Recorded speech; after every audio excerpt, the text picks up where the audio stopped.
এটা আপনার তোমরা সুরক্ষা অ্যাপে লগ ইন করা আছে না? সুরক্ষা অ্যাপে লগ ইন রাখবা এবং ওইটা আমাদের সেন্ট্রাল কন্ট্রোল থেকে হচ্ছে যে কোনো সমস্যা যে কোনো কিছু আমাদের কন্ট্যাক্ট করবে।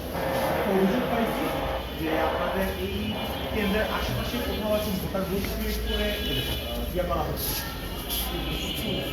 আমি যেটা অফিসিয়াল কথা বলতেছি